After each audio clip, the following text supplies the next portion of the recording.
Greetings, greetings, greetings, Candace. How are you?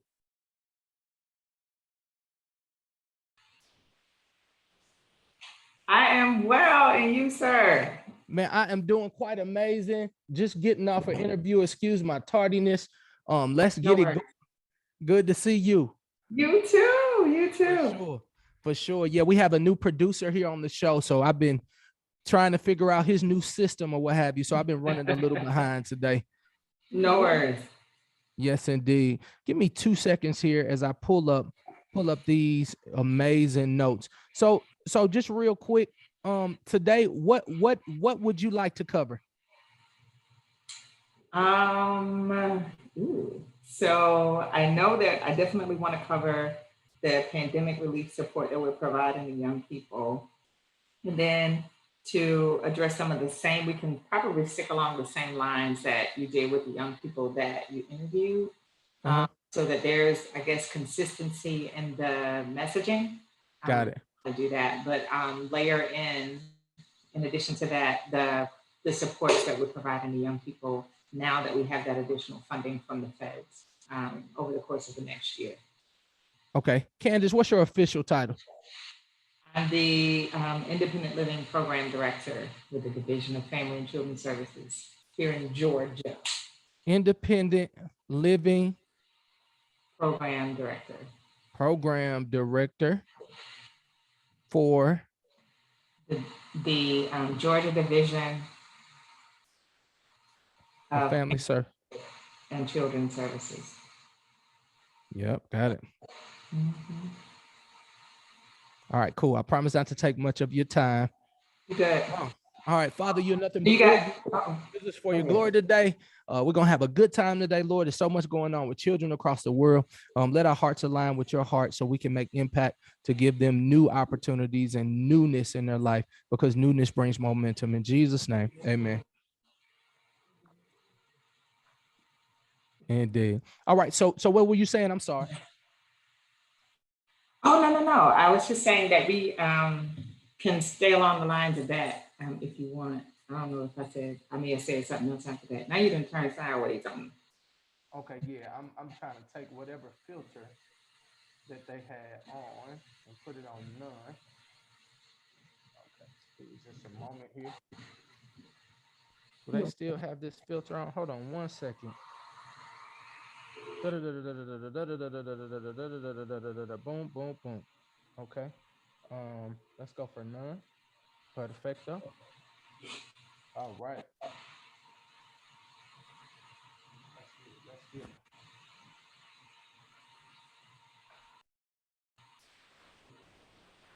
All right, let's do it. Bing, bing, All bing, bing, right. bing, bing, bing, bing, bing. In five, four, three, two, one.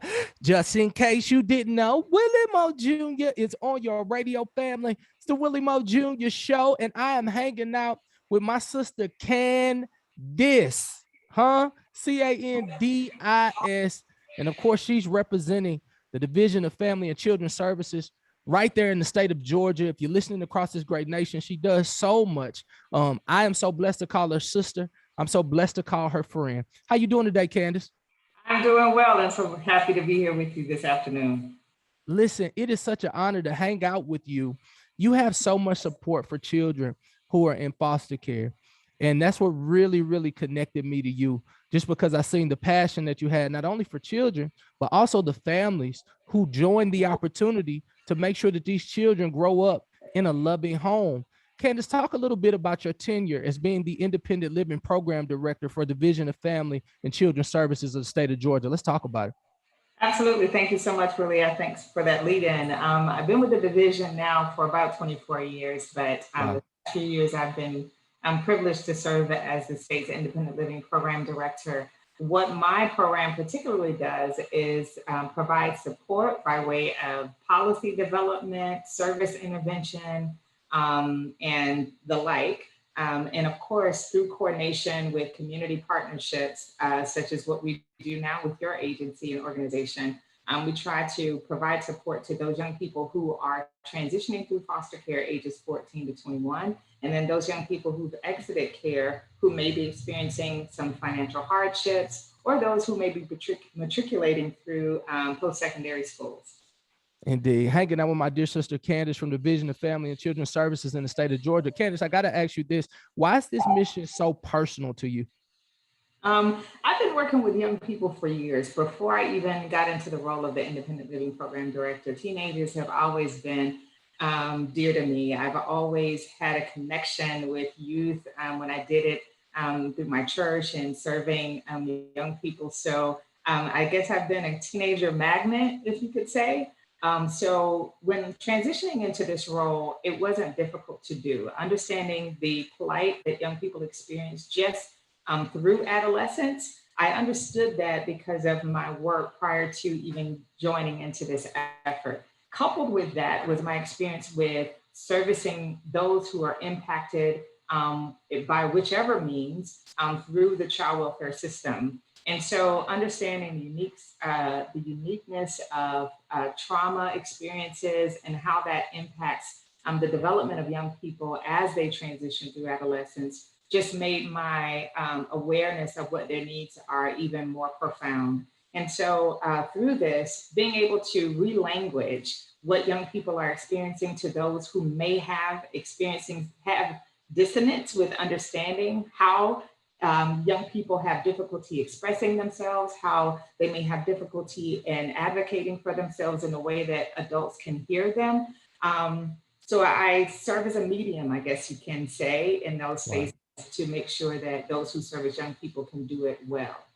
Indeed, Candis Jones. Listen, talk to me a little bit about the initiative currently underway, because I know you're excited about it. Yes, absolutely. So right now, many Americans don't know that back in December 2020, the Consolidated Appropriations Act was passed by the federal government. And in that act, it provided funding specifically for what we call the Chafee program. What's unique about the Chafee program is every state or province or Indian tribe receives funding from the federal government to support young people ages 14 to 21 transitioning through care.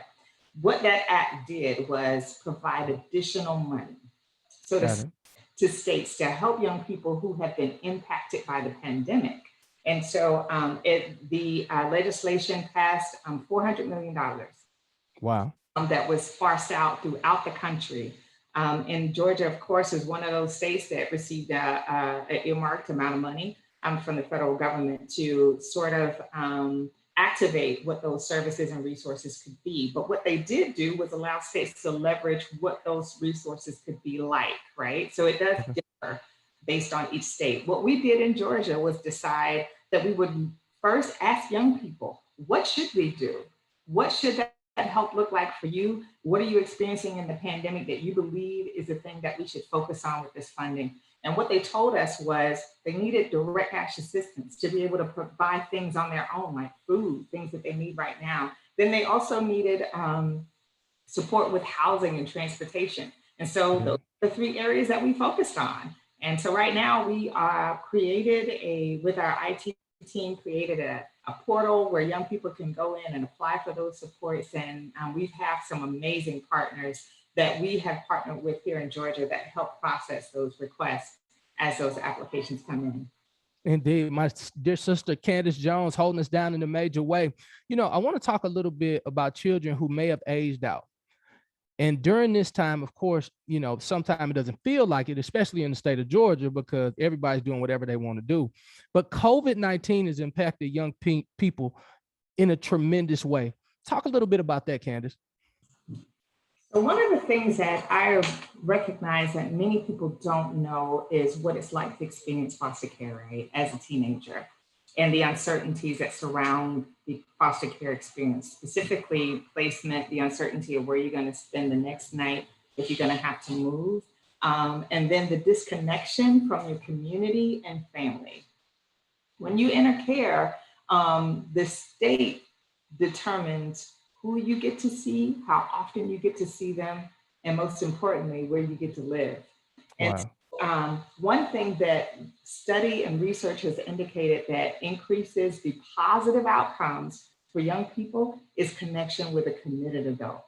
Someone Yeah. who says that I'm going to stick with you despite all the changes that you may experience through foster care, that I'm going to be with you and I'm going to help you understand and navigate those changes, as well as help you navigate life. And what I see young people needing is more people to step up and say, "Hey, I may not be able, be in a place where I can be a foster parent, right? Right. I do have time, talent, and information that I am willing to share with a young person and give them what I know to help them on their path to adulthood."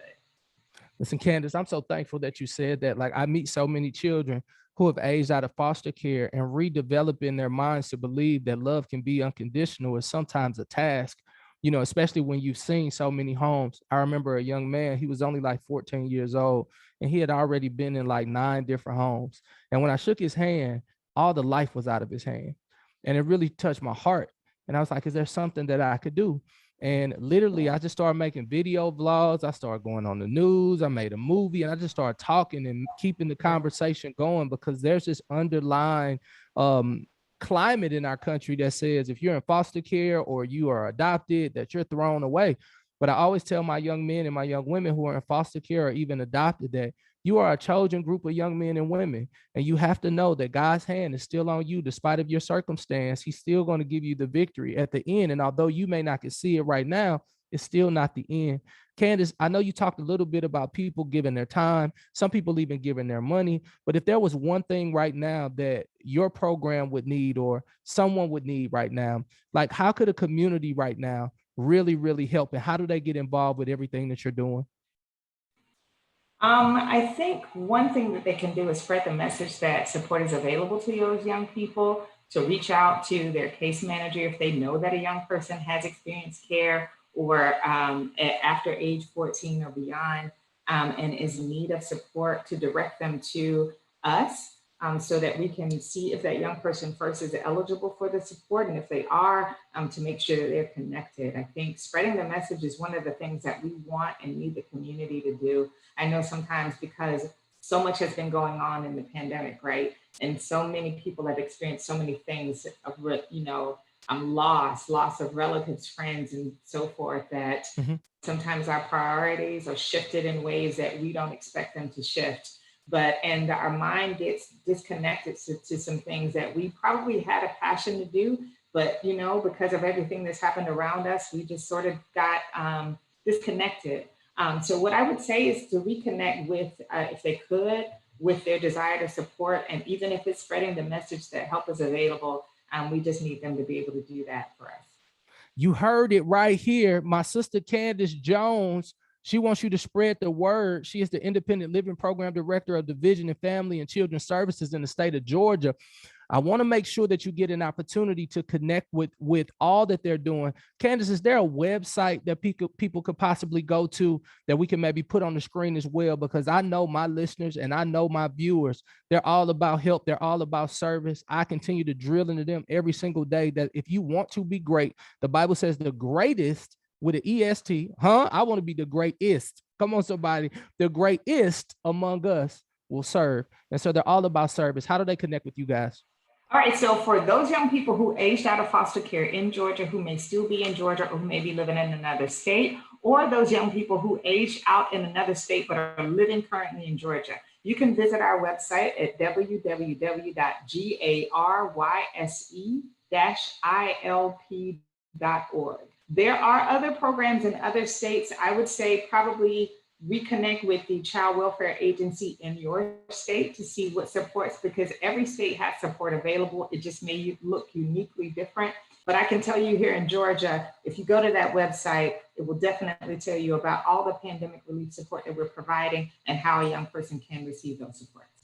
Candis Jones, Independent Living Program Director of Division in Family and Children's Services in the state of Georgia. I do honor you and I appreciate you. Family, it's the Willie Moe Jr. Show. You know, we all about inspiration and purpose, and this purpose is near and dear to me. So I want to make sure that you get involved. Thank you, Candace, for hanging out with me. It's such an honor to kick it with you.